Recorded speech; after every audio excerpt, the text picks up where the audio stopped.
So when my friend Arvind gave me this topic for discussion, I couldn't think of a better slide than this in terms of describing what this elephant is there. And mind you, there's only one elephant that's shown here, but there are actually three of them. One is a healthcare, the second one is the IT, and the third one is engineering. So I'll make in this session a humble attempt to give some possible solutions to that problem and see how we reduce the complexity. So let's break it down into three things basically. We'll talk about healthcare, we talk about IT, and we talk about engineering. So the three key stakeholders here, there could be many, but the primary ones are the care provider, the caregiver, and the care seeker. We first look at the challenges and concerns, we talk about paradoxes. The first paradox I would call as the innovation paradox. While the whole focus is actually on the wellness of the patient and removing the sickness, but a lot of innovation has happened in the caregiver and the care provider space. We have a lot of drug discoveries, robotic surgeries, we got a lot of them. The IT talks about HI systems and all, but very little has happened to the patient side. So that's the innovation paradox. The second paradox is in terms of resource utilization cost. Now, typically in the public healthcare system, you got a primary healthcare, the community healthcare, and the tertiary care. But you find many a times a lot of people running into the tertiary care for cure, and that chokes the entire tertiary system, and then they move on to the private hospitals, which actually drives the cost even further. So that's a paradox on resource utilizations and cost. And the third one is in the treatment versus cure. And people who have seen Mumbai MBBS would know what I'm talking about, the treatment versus the cure. So these are the paradoxes in healthcare. Then we got the fragmented healthcare system. I think this is an old slide, but still relevant here. The lack of accountability, the poor coordinations, the misalignment of payments, and they talk about medical mistakes may kill enough people each week to fill up 21 jumbo jets. So that's a kind of fragmented healthcare we have. The next slide. Continuing on the challenges and concerns, we have one of the biggest problem with the inverse care. The people with most means whose need for healthcare offer less consume the most care. So the public spending on healthcare services most often benefit the rich more than the poor. Then we have people lack social protection payment care, which is largely out-of-pocket expenses. We know how many people really go out of this one. Over 100 million people actually fall into the poverty. The fragmented and fragmenting care, the excessive specialization in healthcare providers, and the narrow focus of many diseases actually removing of the holistic care that the patient really wants. Next one. The unsafe care, poor system design that is unable to ensure safety and hygiene standards cause a lot of hospital-acquired infections. The next one. The misdirected care, a lot of care is running around curative services at great cost, but the primary prevention and healthcare has been not taken care. The next one. Now let us look at from a systems point of view. Okay, we know what are these problems and all. But studying from a system angle, the success of any system depends upon the ability to decompose and recompose the systems, where someone or some entity having an authority and resources to design the system. Most of the systems are actually designed on this basis. The next one. But this particular traditional approach of solving the problem has not been successful in healthcare. Many components of this overall system operate as independent agencies, and actually there is no evidence of systemness in the healthcare. So we still talk of best doctors, best surgeons and all. Compared to the airlines industry, do we talk about a best pilot? No, because it's already reached a production in a very advanced stage. Here, healthcare is still a cottage industry. It's still driven by the craftsmanship. So not all system design and management problems can be addressed through the hierarchical decomposition, and one of them being complex adaptive systems. Now let's look at what these complex adaptive systems really mean and what are the characteristics.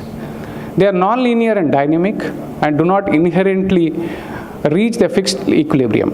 As a result, the system behaviors appear to be random and chaotic. This is one characteristic. The second one is they're composed of independent agents whose behavior is physical, psychological, or social rather than the demands of the system. Because agents' needs and desires are reflected in the rules, so they're not homogeneous, they actually tend to adapt to each other's behavior. And agents are intelligent, so as they experiment and gain experience, agents learn and change their behaviors, and the overall system behavior inherently changes over time. Adaptation and learning tend to result in self-organization. Behavioral patterns emerge rather than being designed into the systems. So the nature of emergent system may range from valuable innovation to unfortunate accidents. So there is no single point of control. System behavior is often unpredictable and uncontrollable, and there is no one in charge. Consequently, the behaviors of complex adapters can usually be more influenced rather than controlled. So healthcare falls under that domain of a complex adaptive system. So like other industries, if this has to become efficient, so there are two drivers actually. One is the value driver C. The nature and extent of business to consumer service actually determines the business to business as the value of products and other value enablers. In the context of healthcare, the value provided to the consumers and the payment received for this value determines the financial potential of other players in the network. The second important we talk about is the ratio of business to consumer complexity to total market complexity. Typically, this ratio decreases as market matures. The most successful players in the market are where they contribute more to this decrease. So to accomplish this, what we need to do really is to reduce the business to consumer complexity, but increase the business to business complexity so that the overall complexity actually reduces. So do we have an answer in healthcare for this? The answer could be potential is the digital transformation that we see today. So now we talk about the second important concept, which is the IT. So let's define, going again back to the next slide, please. Let's go back to the first principles. What is digital transformation all about, which we hear everywhere? It's the profound transformation of business and organizational activities, processes, and competencies to fully leverage the changes and opportunity mix of digital technologies and accelerating impacting across society in a strategic and prioritized way. Now let us look at this is a survey taken by PricewaterhouseCoopers. So what does really digital mean? So digital refers to all technology innovations related activities, about 32% say, but 29% say it's synonymous with IT. 14% of the people feel it's a customer facing activities is what we call digital transformation. Another 14% refer to investments we are making to integrate technology into all parts of business.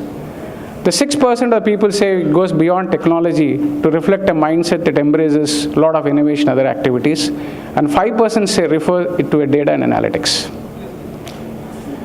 There's another question, what value do you expect from a digital technology? So people believe about 57% believe it's growth in their revenues, 12% increase in the profits, about 7% achieving cost savings, and 10% better customer experiences, which dropped from 2015, and 2% believe it can bring innovation to our products.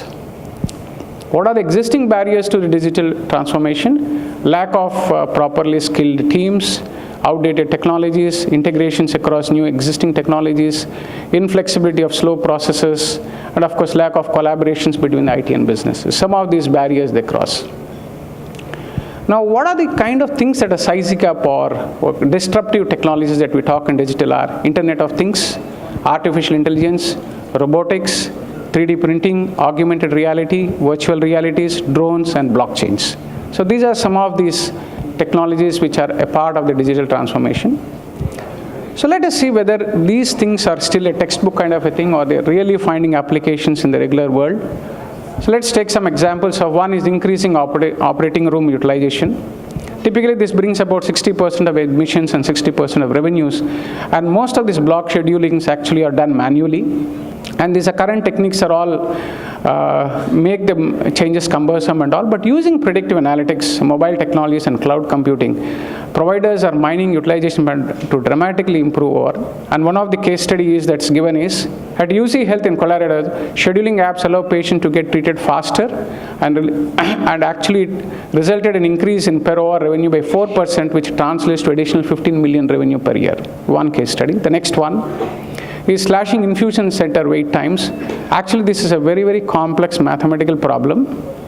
Even for a 30-chair center, avoiding the 10 a.m. to 2 p.m. rush, actually, you have to run through several possible outcomes. Faced with challenge, New York, there's a hospital where predictive analytics and machine learning to optimize a schedule template, resulting in 50% drop in patient wait times. And in addition, it also has given a lot of benefits in terms of last-minute add-ons, cancellations, and other things and all. Is streamlining the emergency department operations. They are known for bottlenecks because patients are waiting for lab results or imaging backed up, etc. Analytics-driven software can determine the most efficient order of ED activities, reducing patient wait times. When a new patient needs an X-ray or a blood draw, knowing the most efficient sequence can save patients time and make smarter use of ED resources. Software can also reveal historic holdups and all. This allows providers to eliminate recurring bottlenecks and call for staff or immediately reroute the patient traffics. So, university hospital, MRI use predictive analytics to forecast patient demand for each category of lab test of the day and all. And the provider reduced average patient times from 1 hour to 15 minutes. Then we got also the accelerated discharge planning, which is another case where you can optimize the discharge planning through analytics and all. So in summary, making excellent operational decisions consistently 100 times a day demands sophisticated data science, used correctly analytics tool, lower healthcare costs, reduce wait times, increase patient access, and unlock capacity with infrastructure is already in place. So now we come to the third important portion, which is the engineering. So what are the challenges that the digital transformation has thrown on us? One is reduced time to market. So everybody wants functionality and features as of yesterday. The flexibility and agility with which these features and enhancements are done into the product. The new disciplines, every day new things are coming up. We got big data, IoT, artificial and machine learning. So how do we cope up with all these things that's coming up? The new devices and technologies like virtual reality glasses, smartwatches, all that stuff. Then the high degree of heterogeneity that all these technologies bring in. So there's no time for bringing some homogeneity or standardizations across these technologies. And stronger networking, we still need to work with the existing systems that are already there. An extended service market, you've got the PaaS service providers, the IaaS and the SaaS, and also how do we leverage them, which are all coming up. And the consumer and consumer orientation is very important today in terms of developing user-centric systems. So how do we do that, which is a key to success. And business awareness, where the IT and the business have to collaboratively work together. So these are all the various engineering challenges that we have on the table today. So what are the solutions? So it's at first having a digital strategy. It's backed up by the digital transformation, coming out with the scope and the coverage. And third one is having a rightful architecture and the engineering backing it up. Talking about the digital strategy, it covers three important aspects: the customer experience, the operational processes, and the business models. So driving a little down lower, so the customer experience talks about complete understanding of the customer, resulting in the top line growth and focusing on all the touch points that the customer would have. The operational process looks at process digitalization, work enablement, and performance management. The business models talk about digitally modified business, new digital business, and digital globalization.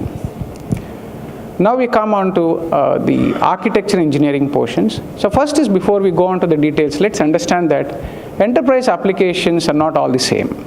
There are three different classes of applications.